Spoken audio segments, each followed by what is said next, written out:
ที่ฉันตรง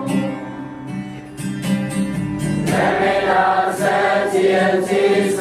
บายดีความรักนั้นมันคงตามนิรันดร์ไม่ทำให้เสียใจ